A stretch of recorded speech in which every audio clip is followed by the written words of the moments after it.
There was a small field, maybe 40 to 50 yards long, between my home and the next structure, a nursing home. I've lived in my house for about 10 months with my wife, Kimmy, and our 7-year-old daughter, Katie. We live in a suburb, but I guess you could say our area is a bit more secluded than the rest of town.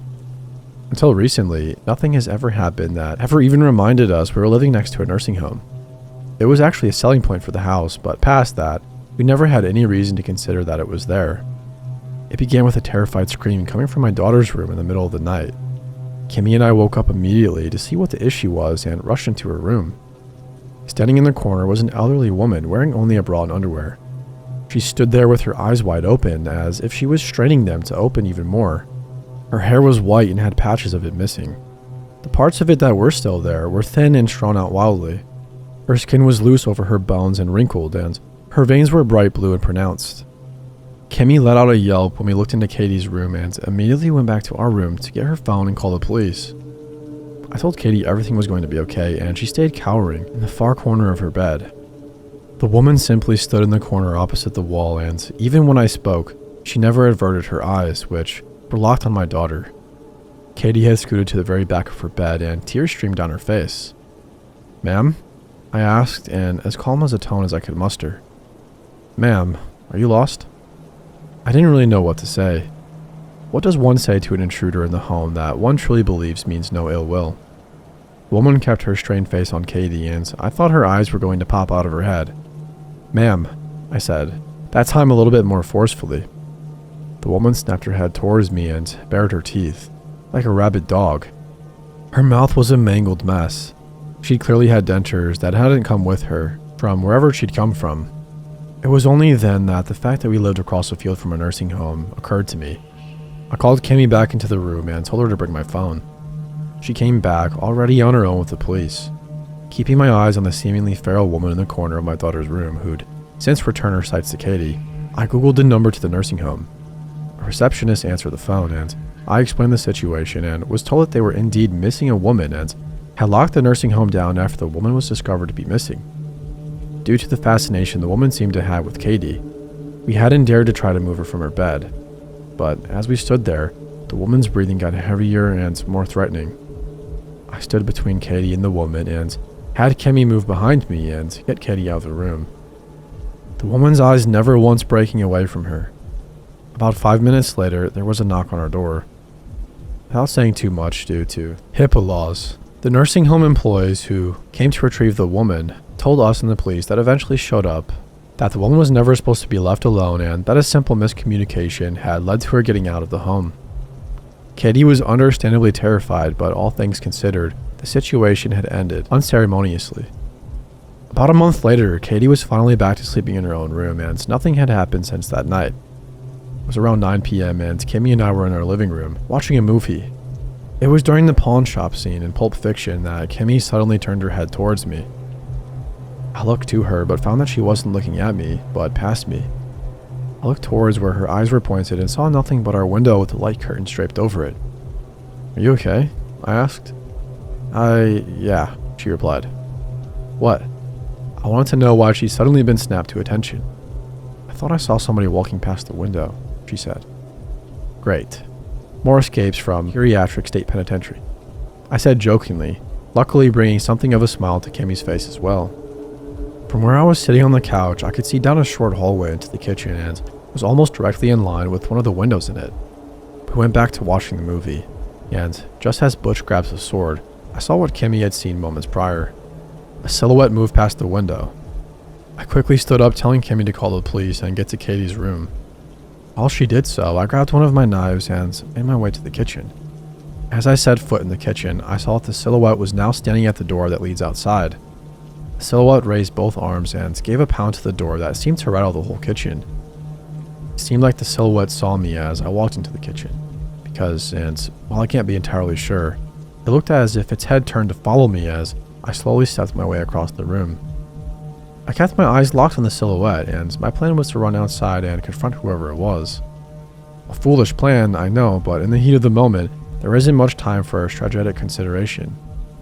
As I reached the door, I was only able to see a sliver of the person in the window due to the angle.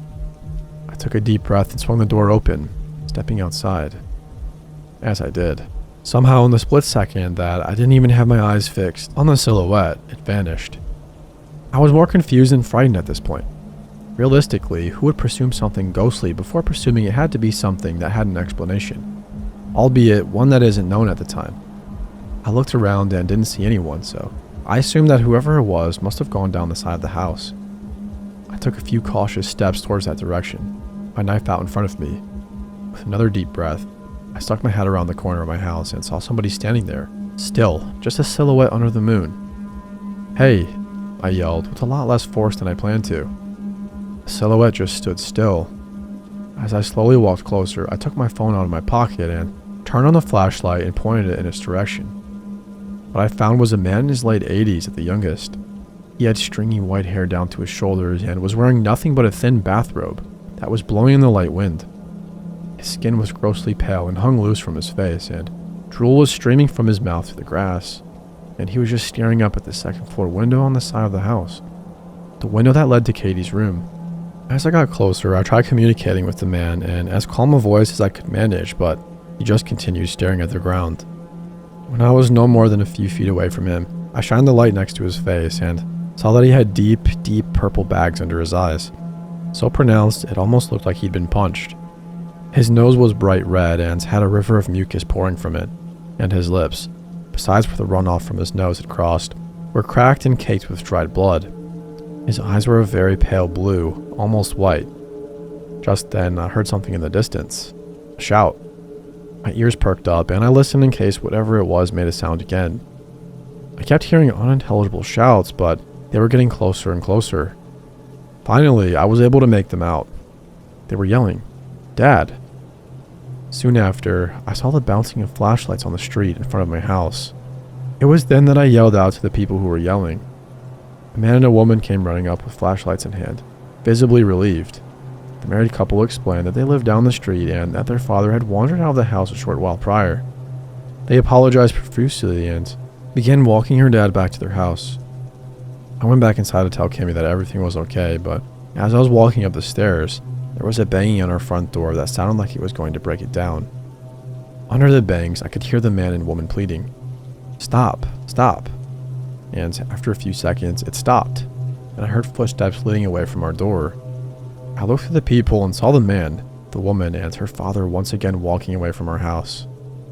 The police came again, but I explained the situation and chose not to press any charges since, by all accounts, the situation had just been a confused old man not knowing where he was. I did mention to the cops the situation that happened a month earlier, but none of us could explain it as anything more than an odd coincidence. A month later, it was 3:30 a.m. I was awakened by a frantic Kimmy on the phone, who I quickly surmised was the police. I sprang up from bed, trying to figure out what was happening.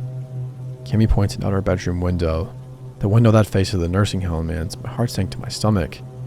Under the moon, I saw a number of silhouettes moving through the cornfield between our house and the nursing home. The stalks of corn were only waist high at their tallest, and there must have been close to 40 silhouettes brushing their way past them. Kimmy begged the police to hurry as she raced to Katie's room, while I moved downstairs just as quickly to make sure all the doors and windows were locked. As I secured the last two windows, I looked out and saw that the people at the head of the group of silhouettes had made it past the cornfield and were now within the maybe 15 yards that sat between it and our house.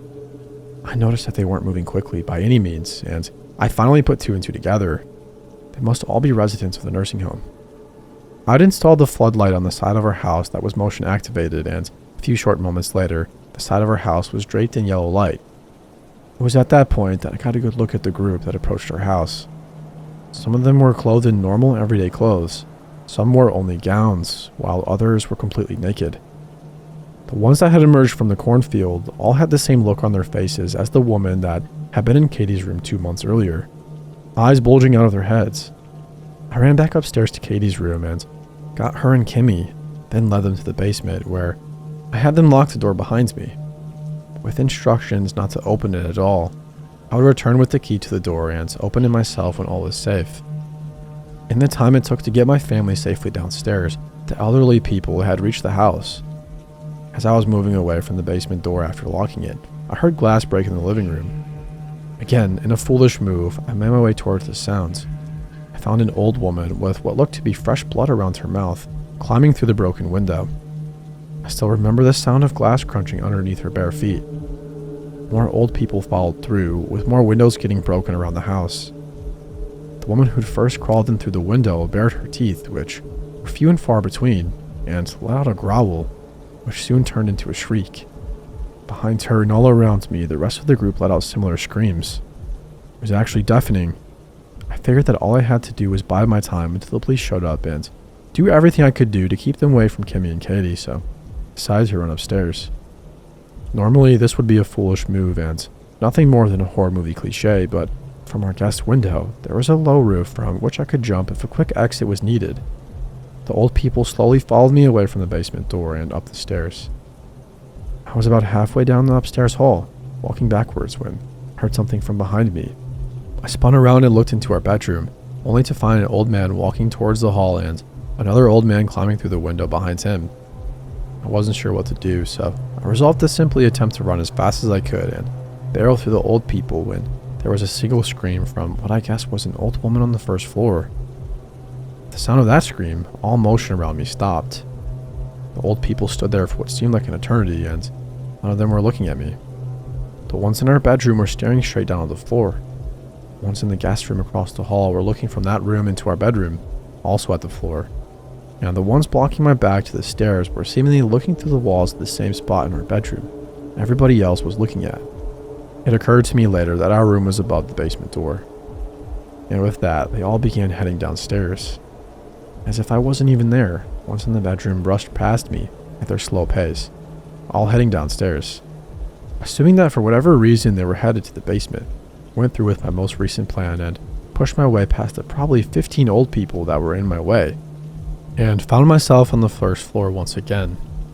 I ran through the living room and saw a group of even more of them pounding on the basement door, all growling, all with some purpose in mind. I was frozen in a state of fear and helplessness. I had no idea what to do, but just then my living room lit up in a flash of red and blue light. I stayed where I was, but began yelling out to the police. "Help us, we're in here." I realized the front door was locked, so I moved faster than I ever had and unlocked it, swung it open, and returned to where the horde of the rabid elderly was in my line of sight. A moment later, a policeman and a policewoman rushed in with their guns drawn. They immediately called for backup after seeing the group of old people pounding and clawing at our basement door and told me to stand to the side. The woman moved in first, using her nightstick, began pushing the elderly away from the basement door and towards the living room, where the other officer attempted to push them outside. What happened next was admittedly all a blur. The old people all let out another scream in unison. At that moment, I saw one of the old men scratch the male officer and a woman behind him attempted to bite him. The sound of a gunshot from by the basement door rang out, and then one from right in front of me made my ears ring. The sound of guns firing rapidly filled the whole house. It seemed like the whole world. It was so loud. The male officer ordered me to get outside, and while I hesitated leaving my wife and daughter in the house with me, I ultimately obliged. I stood there for, again, what seemed like an eternity, but couldn't have been more than maybe 30 seconds when finally I saw Kimmy and Katie being escorted out by the blood-covered female officer. We were taken to the police station where we gave our statements and explained the two incidents that preceded this major one. We learned that the entire staff of the nursing home had been murdered, save for 4 employees that were severely injured. 27 of the 41 elderly people that attacked our home had been shot, with 19 of them dying. The rest had been subdued and arrested by both the officers that first responded and backup that arrived only a few minutes after Kimmy and Katie had been brought safely outside. They informed us that after the female officer had brought my wife and daughter outside, the old people that were still standing after the gunfire and the officers attempting to drop them through blows to the knees with their nightsticks focused their attention on getting outside the house. That fact, along with the fact that the first woman who'd shown up in our house had gone to Katie's room, and the fact that the man from down the street had stopped on the side of our house and stared up at Katie's window, led the police to believe that our daughter was the target. They have no idea why. We've since rented an apartment. And for those interested, the dates of the incidents were December 3rd, January 2nd, and January 31st. I don't know if there's any significance to these dates that pertain to why those in particular are when these old people seem to take an interest in my daughter, but any help would be appreciated. I only ask because it seems to be about a month in between each incident, and about a month since the last one is quickly approaching.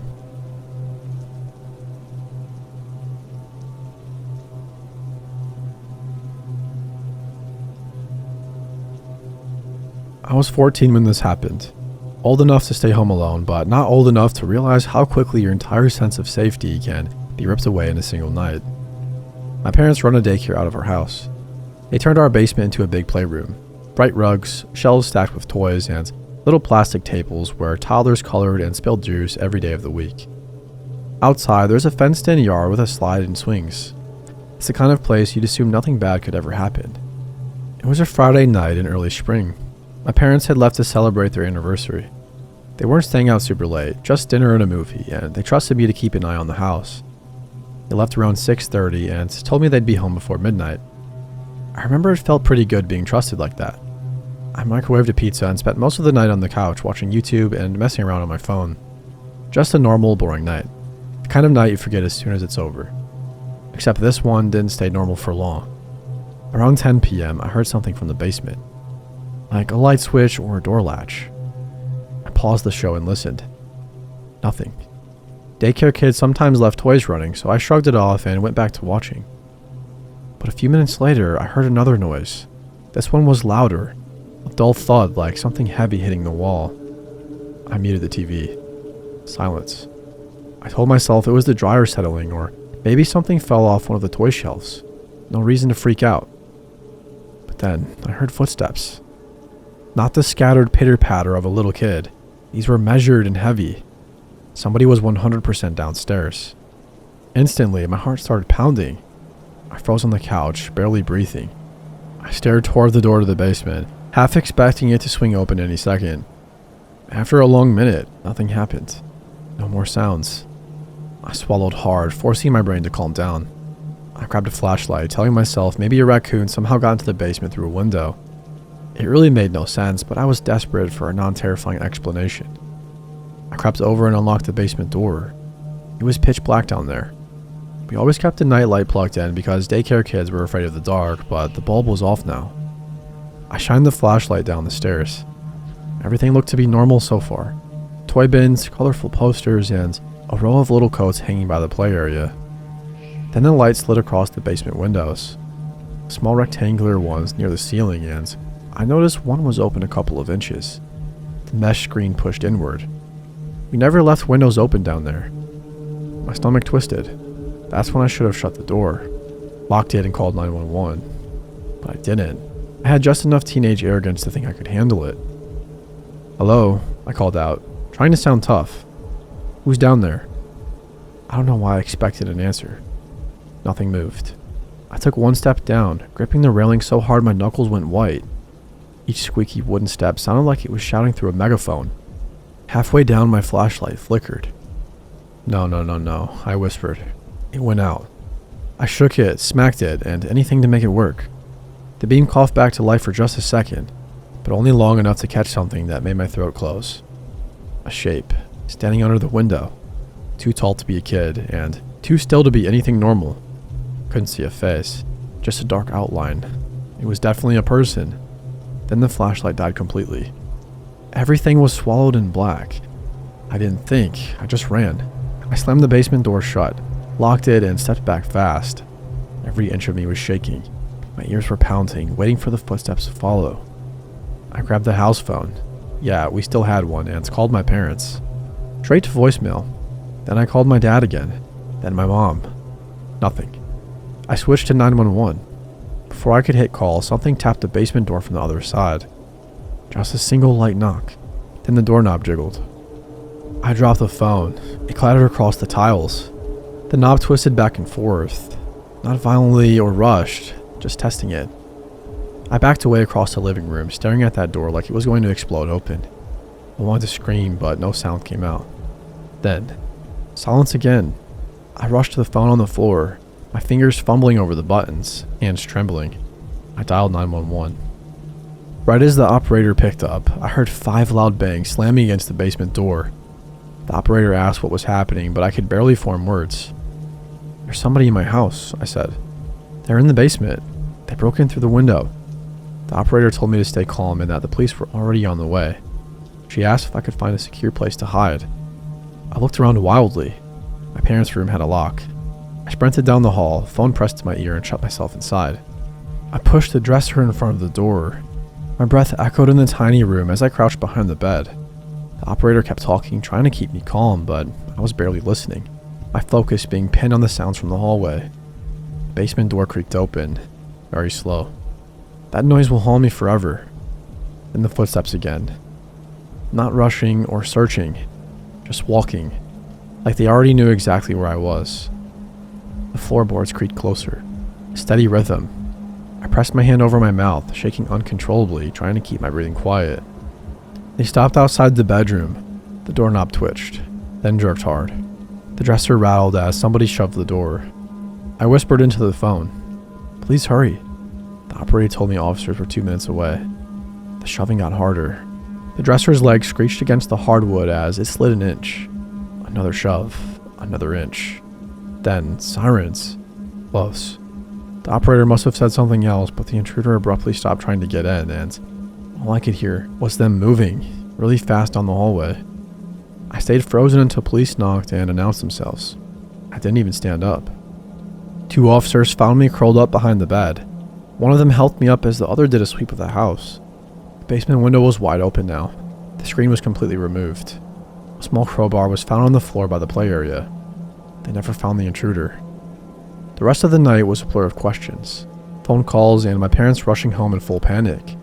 I didn't sleep, not even after the police left. The next morning, daylight crept into the basement through that same open window, illuminating something we missed the first time. Tiny footprints. Not on the floor, on the wall, tracked up the drywall from where the intruder had climbed inside. There were more prints near the vents and faint smudges by the ceiling. The officers believed he hid up there, in the dark, waiting for hours, maybe longer. The worst part, we checked the security camera in the backyard, one my dad installed a year earlier. At 7:12 p.m., while I was microwaving that pizza, a figure stood outside the basement window, just standing and watching. He stayed motionless for almost 20 minutes. Then he crouched down and disappeared below the frame. That was the same window that opened later. The basement one, the daycare one, where toddlers napped on foam mats every afternoon. I had nightmares for months. I couldn't walk past the vent without picturing somebody staring back. Every creak made me jump. I slept with my door locked and a chair under the knob. They never caught whoever it was. But sometimes, late at night, I imagine the daycare downstairs, empty and silent, and I swear I can hear tiny creaks from the play area below, like somebody's shifting their way in the dark, trying not to be heard, like someone never left.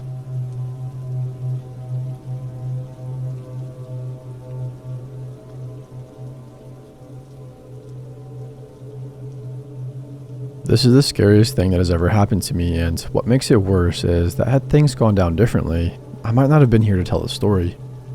Okay, first things first. I am a girl about 5'7" and around 130 pounds. This happened to me 3 years ago when I was in my early 20s and still a student, living in a very safe area. Growing up, I had loved martial arts, and having grown up in a small rural town, I'd take what I could get. Karate? Fine. Judo? Sure. Kung Fu? Why not? Taekwondo? Sign me up. I really loved martial arts. I still do because they helped me discipline my body and mind and grow my confidence. It had been a few years since I moved out to my country's capital to study, and I had kind of fallen off the martial arts wagon at that point, with college taking up most of my time. I should also mention that at the time, I lived with my younger brother and our cat. We lived on the first floor, the second floor for all my American people, right next to a military camp and a patch of forest that leads to a creek. On our back balcony, there was a circular metal ladder that would lead up to our balcony and the kitchen door, which, of course, we always kept under lock and key. Except for when the cat wanted to go out when we'd unlock the door, and he would go down the outdoor metal stairs to find his cat friends and play. I commuted to my college every day by walking 30 minutes to a bus stop, then riding the bus for an hour, and then walking another 10 minutes until I made it to campus. And when it was time to go home, I'd have to do the same thing all over again, so as you can imagine, it was very tiring. I would be out of the house every day from 10 in the morning until almost 10 at night. So when I'd come back home, I'd be tired. I don't believe in premonitions much, but I do believe in instinct, and for quite a while, I felt like something was up with that patch of forest behind our apartment. I felt watched. Maybe it was the blackness of that patch of forest that made me feel uneasy because there wasn't a single light there, and The outdoor ladder looked like it descended into an abyss. You could take 3 steps into that patch of forest and you'd be under complete cover of darkness. It made me feel weird because even though I couldn't see anything, I knew that something was up. I had no proof, but I knew it. I was in class one Wednesday afternoon with my best friend at the time, and the professor came in to pitch an internship to us. Internships aren't very well known in my country, so professors actually have to argue their case about why, as students, we could benefit from this. My best friend, I'll call her Kay, was very interested, but when the professor listed off the requirements, she realized she couldn't apply, as her GPA wasn't high enough. This led to Kay having a crying fit after the class was over, which led to a panic attack and got so bad that she called her boyfriend to come pick her up from campus, and since I didn't want to leave her alone, I stayed with her until her boyfriend showed up and got in his car with her. The conversation in the car was basically me and her boyfriend trying to console her and help cheer her up.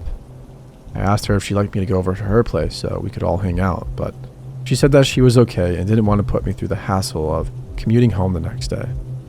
She lives a full hour away by car, so 2 hours away by public transport. So it was decided that they would drop me off at my house and they'd go to theirs. Get to my house around 7, a full 3 hours before I normally come home. I hug her, tell her to text me if she needs anything, thank her boyfriend, and get out of the car. Really glad that I'll be home early for a change. I went in through the main entrance, climbed up the stairs to the first floor, and put my key in the lock. I opened the door and called out my brother's name like I always did, and got no response. The house was dark except for one light in the room where the front door opened into, and eerily quiet.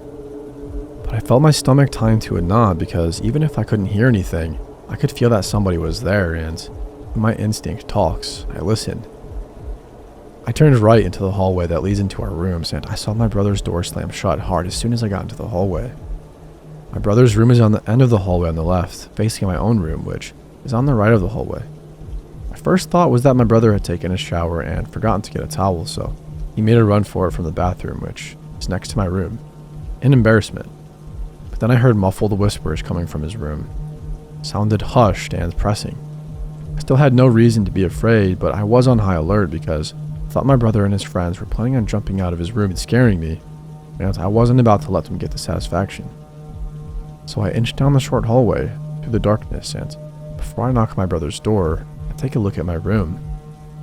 It was a mess. My mattress was off my bed, my clothes and books were all over the floor, and my jewelry box was empty and thrown on my bed. All in all, it looked like a tornado had gone through there, and the hushed whispers in the next room sounded extremely pressing and anxious now that I was close, because though I had tried to tiptoe as silently as possible, my steps had been audible. I realized what was happening and I went ballistic. At that moment, I lost it. My fight or flight instinct kicked in, and it kicked fight into maximum overdrive. The words danger, thieves, fight hit me like a truck, and I threw my whole weight on my brother's door, busting that door down so fiercely you'd think it owed me money. I saw nobody in the room, but it was also a mess, and I knew what I had heard. I ran to the balcony door. I ripped the curtain out of my way and went through the open balcony door just in time to catch one of the thieves right after he jumped off the balcony ledge. Looking back on it, he looked like a normal guy. Black hair, normal height, athletic build, and a big earring on his left ear. But at the time, he looked like a monster to me. A vile, putrid, home-invading piece of shit thief monster. I started screaming unintelligible things as I saw him stumble around, obviously having hurt his legs, before he got back on his feet and ran away. They were gone, and I was safe. But then it hit me. Where the heck was my laptop? I ran into my room and tore the place apart looking for it. It was gone. I started screaming. The unfairness, audacity, and cowardice hit me like a steel toe to the stomach. I screamed and cried like I was in a Grecian tragedy. I'm not rich by any means, and neither is my family. I had an old laptop, which was probably worth pennies secondhand, but I needed that for my schoolwork, and without it, I couldn't finish my semester. Not to mention that I didn't have many real-life friends, and the majority of my friends at that time were online, so if I lost that laptop, I lost them too. My laptop was lost, and so was I. I felt violated, dirty, and less than. I was afraid I'd throw up or pass out, or both. I was taking such rapid and deep panic breaths that my vision began to blur. The most panicked and grief-stricken state I've ever been in my life, tears streaming down my face. I called my mother to tell her what had happened, and She told me to call the police. It took me almost a full minute on the phone with the operator, telling her again and again where I lived, who I was, and what had happened before she understood me and said that she'd send someone over. A few days later, I was talking with my mother about the incident, and she told me something that hit me hard. I come from pretty much a trilingual household, and she told me when I called her that night, she couldn't make out what language I was speaking because I had been so panicked. Makes sense why I had to repeat myself over and over to the operator. I started running around the house like a lunatic, checking every door and every lock in a frenzy, until I got to the kitchen and saw that the window had been broken. Without thinking, I slammed it shut. But I was beside myself. I wasn't thinking straight. My brother came home a few minutes later, and when he came in, he saw me panicking, crying my eyes out, and speaking almost unintelligibly. He came to the bedrooms and he saw the damage and told me to go sit in the living room and calm down. I did as he said and tried to calm down, but I jumped at every sound and started crying worse, telling him that I was sorry I got home late and that our laptops were gone.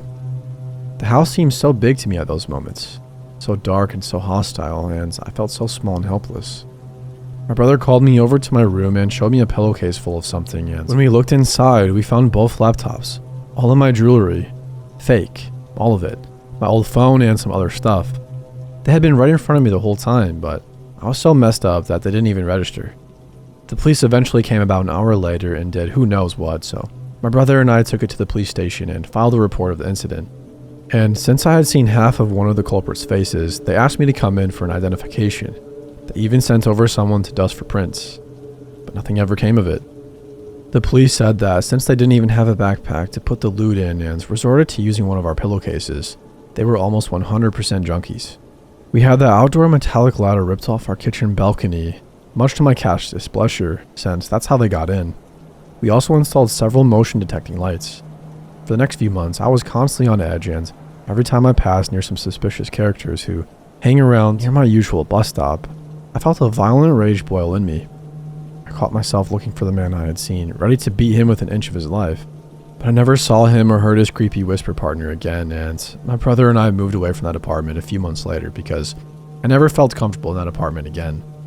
I picked up kickboxing, and because it has made me stronger, it has helped me feel safer, and I always carry a knife with me now.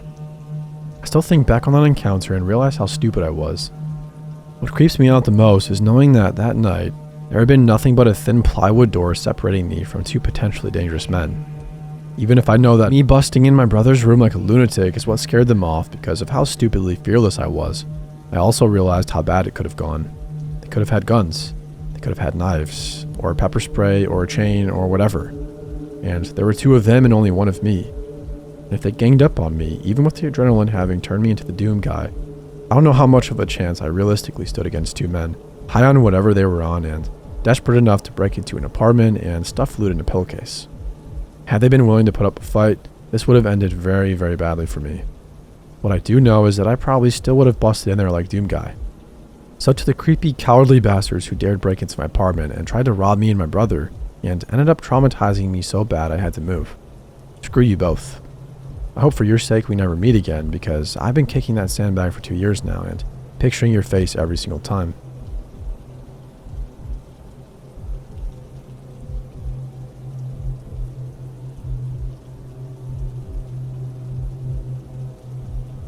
I am a 27-year-old woman, and this happened to me 9 or 10 years ago when I was a senior in high school. We lived in a pretty large house, but my siblings were all away at college or boarding school, so it was only my parents and I in the house. I am a crazy light sleeper, so when I woke up in the dark and saw my alarm clock flashing 3:11 a.m., I wasn't too surprised. However, I was wide awake, not just groggily stirring in my sleep. I lay there, wondering what had woken me when I heard very soft footsteps on the stairs outside my bedroom. The door to my room was parallel to the left side of the bed, and I happened to be lying with my back to the door. When the footsteps approached my door, I thought it must be one of my parents, checking on me for some reason. Then the doorknob was turned, so slowly. Still, I thought they were just trying not to wake me. The door began to open again, slowly and carefully. It made a creaking noise, no matter how slowly it was opened, so the person finally just shoved it the rest of the way to silence the creak. Still, my naive brain thought it was one of my parents, until they clicked on a flashlight. I froze. Terror flooded me, and I remember that I instantly broke out in a sweat. They were behind me and I was facing away, so they couldn't see my eyes wide open as they shone the beam straight at me. I always used to think that if something like that ever happened, I would be such a badass and I would whip out of bed and punch them, attack them, shout, scream, or do something. But I could do nothing at all. All I could do was try to keep my breathing deep and even, despite the pounding of my heart, so that the intruder wouldn't know I was awake. After about 10 seconds, they finally moved the light away. I prayed and begged and bartered with anything that would listen to me as the intruder walked around my room, looking at my things. I could vaguely see their shape, large and bulky like they were wearing 2 coats. They had a baseball cap on, and they didn't shine the flashlight on me again. And after a few minutes, which felt like an eternity, they left my room. I could still hear them though, walking around the rest of the second floor, through my siblings' empty bedrooms. I was still sweating, still frozen in terror, not knowing what to do. I wanted to grab my phone and call my dad, sleeping downstairs. I wanted to call our landline so that the phone would ring and wake my parents up. I wanted to call the police. I wanted to get up and run out of that room, and I wanted to cry, but couldn't do any of those things. I was afraid that they would hear me, and I didn't know if they had a weapon and would try to hurt me or my parents. I wouldn't wish such helpless terror on my worst enemy. I don't know how, but I must have passed out from fear, or the adrenaline wore off and I fell asleep somehow, because the next thing I knew, it was 6 a.m. and I could hear my parents downstairs. I ran down there, and as calmly as I could, I asked them if one of them had been in my room last night. Their faces went blank and they said no, they hadn't. That was the last straw. I broke down in sobs and told them, and somebody was in my room last night. Even as I type this, my hands have begun shaking and I've teared up. The police were called, even though there was little they could do at that point. Apparently, when my parents woke up, all of the doors outside were standing wide open, and there was a duffel bag at the bottom of the stairs. All that was inside was a coil of nylon rope and an empty USB flash drive. I don't even want to think about what it was for. The intruder hadn't taken anything, and we have no idea why they left in what appeared to be a hurry. It took me about a week to be able to sleep in my own room. Sanctuary that felt violated and frightening to me now. Carry pepper spray, sleep with a machete next to my bed, and double check my locks every night. Hopefully this will never happen again, but if it does, hopefully I won't freeze. It's been 10 years, and my most common nightmare is that somebody is in my room, standing in the windows watching me.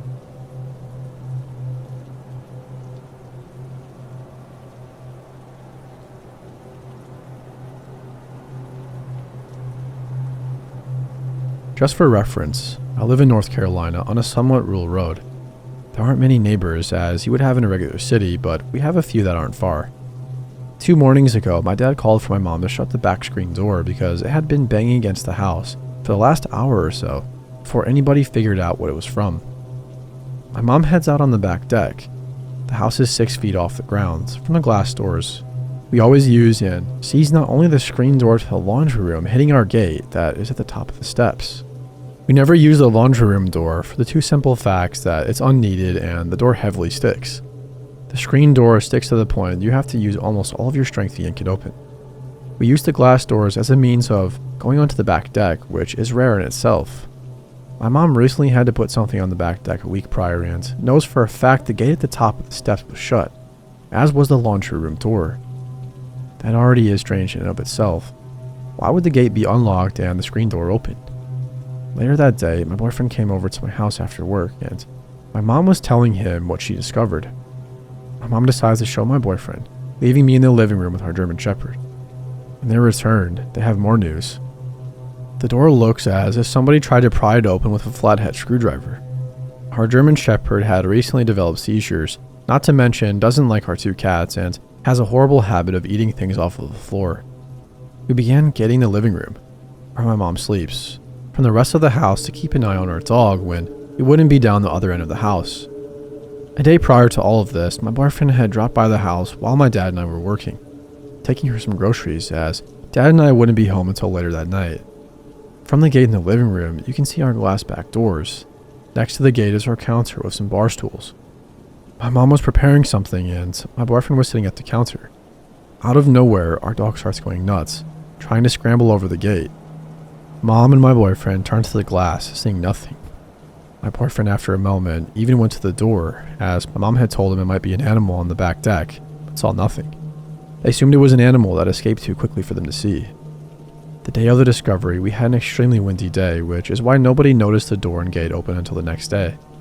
No tiny animal could have opened the gate and stuck the screen door in that little time. Not to mention, we know for a fact that there was no screwdriver marks before this. The worst part, my boyfriend's Jeep was in the driveway. Whoever came to the back door had to know somebody was there and that our German Shepherd had become sick, so he was being kept off from the rest of the house for his own safety. Plus, they would have had to see my family through the glass windows. So whoever you are that came and tried to break in, I hope you stay the heck away.